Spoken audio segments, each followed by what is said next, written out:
ನಿನ್ನನ್ನ ನಿನ್ನ ಪಾಡಿಗೆ ಇರೋಕೆ ಬಿಟ್ಟಿದ್ದೀನಿ ಅಂದ್ರೆ ನಿನ್ನ ಮೇಲೆ ಪ್ರೀತಿ ಕಡಿಮೆ ಆಗಿದೆ ಅಂತಲ್ಲ, ನನ್ನ ಅತಿಯಾದ ಪ್ರೀತಿ ನಿಂಗೆ ಹಿಂಸೆ ಆಗ್ಬಾರ್ದು ಅಂತ ಅಷ್ಟೇ. ಬೆಲೆ ಇಲ್ಲದ ಜಾಗದಲ್ಲಿ ನೆಲೆಯಾಗಿ ನಿಲ್ಬೇಡ. ನಿನ್ನ ಕಷ್ಟಗಳನ್ನು ಪರಿಹರಿಸುವ ವ್ಯಕ್ತಿಯನ್ನು ಹುಡುಕ್ಬೇಡ.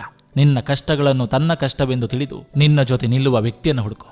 ಇರಬೇಕಿಲ್ಲ ನಾವು ಅವರಂತೆ ಇವರಂತೆ, ಇದ್ದರೆ ಸಾಕು ಯಾರಿಗೂ ಹೊರೆಯಾಗದಂತೆ. ಬೇಕಿಲ್ಲ ನಮಗೆ ಅವರು ಹಾಗಂತೆ ಹೀಗಂತೆ, ನಮ್ಮಷ್ಟಕ್ಕೆ ನಾವಿದ್ದರೆ ಇಲ್ಲ ಬೇರಾವ ಚಿಂತೆ. ಸುಖ ದುಃಖ ಏನಾದರೇನಂತೆ, ಬಂದುದ ಸ್ವೀಕರಿಸೋಣ ಬಂದಂತೆ. ಆಡಿದ ಮಾತನ್ನು ಆಡಿದ ವ್ಯಕ್ತಿ ಮರಿಬಹುದು, ಆದರೆ ಕೇಳಿಸಿಕೊಂಡ ವ್ಯಕ್ತಿ ಹಾಗೂ ನೊಂದ ಮನಸ್ಸು ಯಾವತ್ತಿಗೂ ಮರೆಯಲ್ಲ. ಕೆಲವರಿಗೆ ನಮ್ಮ ಅವಶ್ಯಕತೆ ಹೆಚ್ಚಾಗಿದ್ದಾಗ ನಾವು ಶ್ರೇಷ್ಠರಾಗಿ ಬಿಡ್ತೇವೆ. ಅದೇ ಅವಶ್ಯಕತೆ ಮುಗಿದಾಗ ಕನಿಷ್ಠ ವ್ಯಕ್ತಿಗಳಾಗಿ ಬಿಡ್ತೇವೆ. ನಂಬಬೇಡ ಮನವೇ, ಇಲ್ಲಿ ನಿನ್ನವರೆಂದು ಯಾರೂ ಇಲ್ಲ. ಅವರವರ ಸಮಯಕ್ಕೆ ತಕ್ಕಂತೆ ನಿನ್ನನ್ನು ಉಪಯೋಗಿಸ್ಕೊಳ್ತಾರೆ. ಕೊನೆಗೆ ನಮ್ಮದೇ ತಪ್ಪು ಅಂತರ ವರ್ತಿಸ್ತಾರೆ. ಮಾತು ಬರದ ನಾಯಿಯನ್ನು ನಂಬು, ಆದರೆ ಮಾತಿನಲ್ಲೇ ಮರಳು ಮಾಡುವ ಮನುಷ್ಯನನ್ನು ನಂಬೇಡ. ಕಳೆದುಕೊಂಡದ್ದು ವಸ್ತುವಾದರೆ ಹುಡುಕ್ಬೋದು, ಇಲ್ಲವೇ ಮತ್ತೊಂದು ತೆಗೆದುಕೊಳ್ಬೋದು. ಕಳೆದುಕೊಂಡಿದ್ದು ನಂಬಿಕೆ ಆದರೆ ಹುಡುಕಿದ್ರೂ ಸಿಗದು, ಕೊಂಡುಕೊಳ್ಳಲು ಸಾಧ್ಯ.